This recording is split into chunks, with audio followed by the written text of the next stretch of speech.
Hey guys, welcome back. So in this lecture we are going to discuss about the dangers of visiting the deep dark web. Actually, the deep dark web is a place for criminals and black hat hackers. Who are black hat hackers? Well, in simple language we can say that they are bad hackers participating in criminal activities, illegal hacking, malwares and many of them. So let's say in a city there are 100,000 people.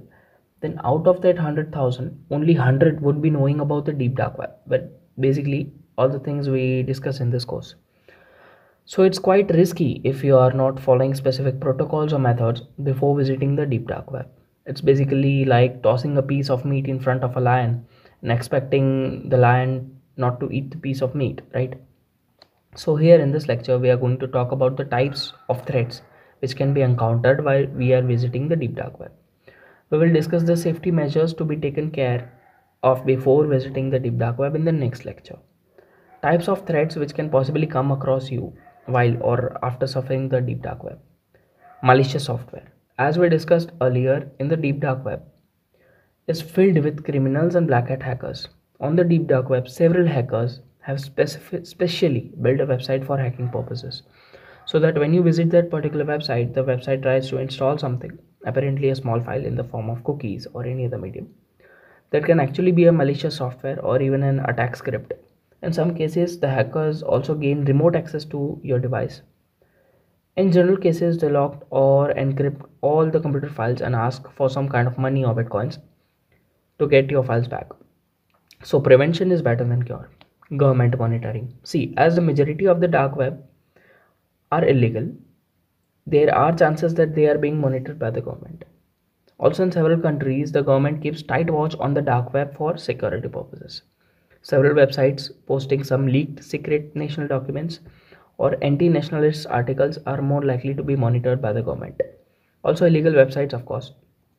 So, even if you visit such websites, even if you don't buy or order any kind of stuff, it may be possible that you are monitored by the government. In several countries like China, mainly republic countries, it is more likely to happen. By the way, visiting the deep dark web is not illegal, but visiting some websites which are shortlisted by the government is. So better be safe than sorry. Scams. Of course, the dark web is filled with scammers.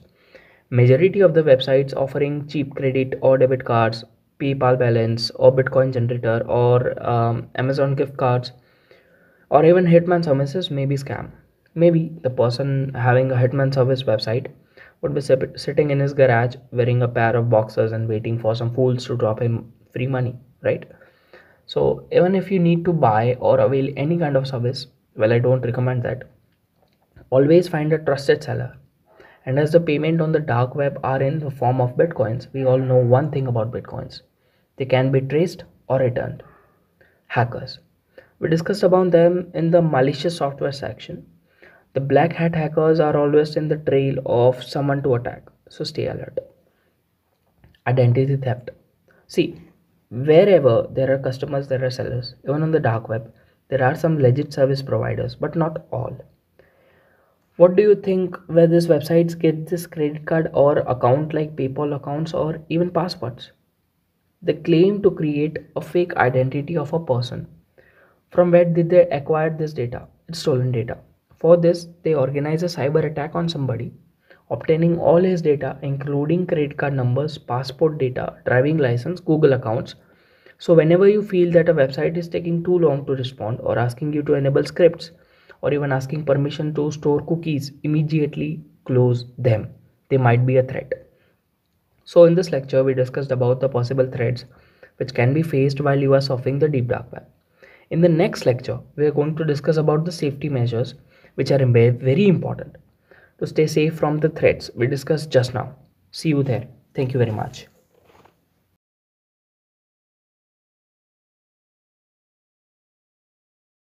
Hey guys, welcome back. So in this lecture, we are going to discuss about the required security measures that should be taken care of before accessing the deep dark web. How to surf safely on the deep dark web? Well, actually, to prevent our devices from any kind of malwares or any type of leak, it can be files leak or location leak.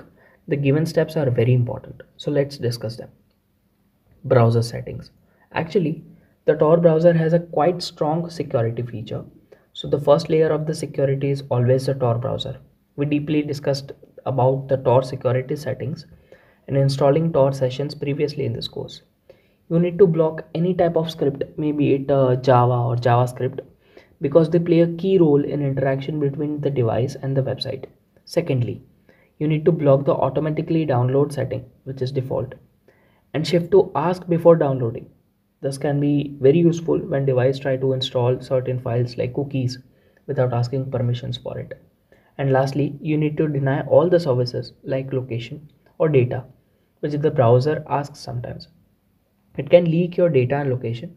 For more details and practical execution, you can rewatch the installing Tor video up in the course. VPN. The Tor has an inbuilt VPN. It changes your location automatically as you open the browser. But several times, due to the information required by a particular website, this inbuilt VPN feature is breached. So for another layer of security, it is advised to use an external VPN. Public Wi-Fi. Do you know the website uploaders on the deep dark web always uses public Wi-Fi for updating or making any changes to this website? It is essential as your activity can be monitored by the government or any other individual, maybe a hacker. And if you are successful in breaching the Tor security, you can easily caught as you will be using your personal or office Wi-Fi. Once you are detected, the device IP, your location, etc., everything is leaked. So it's not compulsory, but it's advisable to use a public Wi-Fi while accessing the deep dark web. Tails, the amnesiac incognito live system.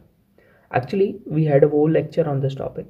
Tails is an operating system installed in a hardware device like pen drive or a CD-ROM, and it comes with all the applications required to access the deep dark web. And its main plus point is it does not store any kind of files.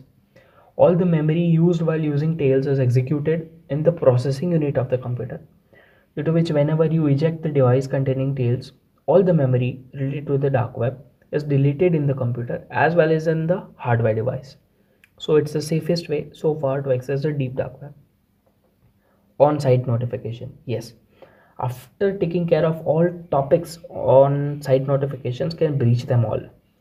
For the websites on the surface web, it's common to ask for cookies or any kind of data usage, but in the case of dark web, it can be very harmful. Once you accept the cookies policy of a website, it can download and store any malicious file, which ultimately invite hackers. My advice to you would be that you should use a computer that has no or negligible amount of sensitive data. So when it is hacked or any kind of malware is installed, you can just format the device and start over. That's the way I use. Anyway, that is for this lecture. We are really close to completing this course. Congratulations. You reached so far. I really hope you enjoyed this course and I request you to give the feedback. Either it may be positive or negative. It will be very helpful for us to further improve this course. So that's it. Thank you very much. See you in the next lecture.